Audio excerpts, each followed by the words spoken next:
Hey everyone, it is Thursday, and so that means that I'm on Twitter. And for any of you who are new to my channel, whenever you want a question answered in one of my weekly Q&A videos, use the hashtag KatieFAQ. For the beginning we were like, oh, we'll do Katie Q&A, but the ampersand sign makes it all crazy and I can't find it and it's all messed up. So hashtag KatieFAQ. So my questions today on Twitter, I have 3 of them that I will answer. And stay tuned to the end because I had a little epiphany the other day and I wanted to share it with you all, and I thought it might be helpful in some kind of a journal task. So the first question that I have is, and this is something I hear all the time, and most of these questions are things that I hear a lot, so that's why I chose them. This is, how do I get over the fear of asking for help? And to be truthful and to be completely honest, because that's what everything my channel's about, right, is that it won't go away until we just do it. Sometimes we have to set ourselves up into a position where we can't cancel the appointment because we'll be on the hook for the cost, or someone's going with us and they're holding us accountable and they know that we're scared of asking for help, or anything like that where we just can't get out of it, like someone's taking us to the appointment and we've told them to not let us say no. Setting yourself up in a way where you're kind of forced to face your fear. I know it's terrible, I know it's terrifying, but it's just the buildup that gets us all riled up, when in actuality it's never as scary as we thought in the beginning. And for those of you who have reached out for help, can you leave your comments and let people know that it's honestly not as scary as we think it's going to be? And the first appointment or the first person we reach out to for help tends to actually be pretty nice, and they're pretty warm and welcoming. Another thing we can do is building up to reaching out for help if you're speaking in a big way, like reaching out to a therapist like myself. Sometimes it can actually be helpful to tell our closest friend first and see how she responds, and then maybe we'll have her sit with us while we tell a parent or a school counselor or something like that, and we can kind of build up to it. So that can be helpful as well. And remember to breathe, remember to pace yourself, remember to journal about it and get those emotions out, okay? Now the second question, and this is something that I've been hearing more recently, and I don't know if any of you have been wondering, but a lot of times, if any of you watch my videos or have been watching them for a long time, I'll say something to the effect of, I don't like BMI. And so this question was, what are my thoughts about BMI and why is it that I don't like it? And I think it's because of my history working in the hospitals and in inpatient/residential treatment centers. BMI only takes into account 2 things, our height and our weight. And that means nothing, right? That means that a lot of us who are athletic or who are just broader shouldered, bigger people in general, like our family is bigger people, that then we fall into this like heavy BMI category when actually we're living a pretty healthy lifestyle. And for all intents and purposes, as far as our doctor's concerned, we're at a healthy weight. And it's for reasons like that I don't believe BMI is useful. I honestly wish it was never created. It makes people feel like, I think it feeds eating disorders, and it also can make people feel really bad about themselves, and it can feed that negative voice.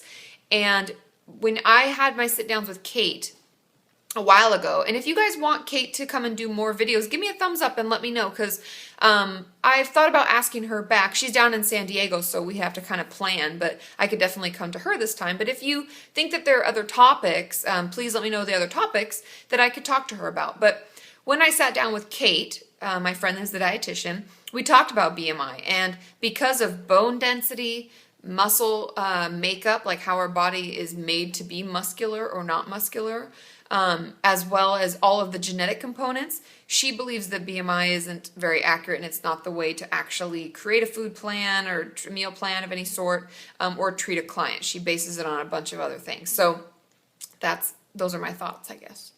And the third and final question, what do we do if one of our parents is toxic? And I hear this all the time, and I would even expand this into, what do we do if someone in our life who's really close to us, a family member, a really close friend, is the toxic person? And the best thing to do, to be honest, is to avoid them as much as you can. I know if it's a parent and you live at home, it's really, really hard to avoid them. But when you when you find yourself having to hang out with them, I would make sure you give yourself ample time to go into your room and to journal and to vent, to scream into a pillow, to throw stuffed animals against the wall or whatever to help you process it and kind of expel that negative energy. And then I would want you to switch over and focus on the positive things, not about this person. We're just forgetting that this person is even around. I know that sounds bad, but we're going to focus on positive things. What went well today? Did I have a friend that was really sweet to me? Is there a nice quote I can look up? I really like this kind of music. I'm going to start finding more of music that's like this. Do things to turn that negative energy that they've put around us and turn it into positive, and kind of switch our brains over. I know it's really hard, and hopefully there'll come a point in your life where you can minimize the time spent with these people, other than obviously holidays or family get-togethers where you don't have an option. As much as you can, protect yourself, bring a supportive person with you if you have to be around them, things like that, because it is hard. And I know that toxic people, oftentimes, we know they're toxic because they've been around us enough, right? So, also talk to your therapist about it. Vent. The best thing for me when I stumble upon toxic people and I'm like, oh, is that I vent to my therapist and I vent to Sean and I talk to my girlfriends about it and I just get it out so that it's not stuck inside me ruminating and turning into more negativity, right? We have to stop that negative ball from taking over. Okay, I hope that helps. And share your tips, people, too. If you've been working on that and you have someone in your life who's toxic and you're like, oh, I've really done this and it's been really helpful, let us know.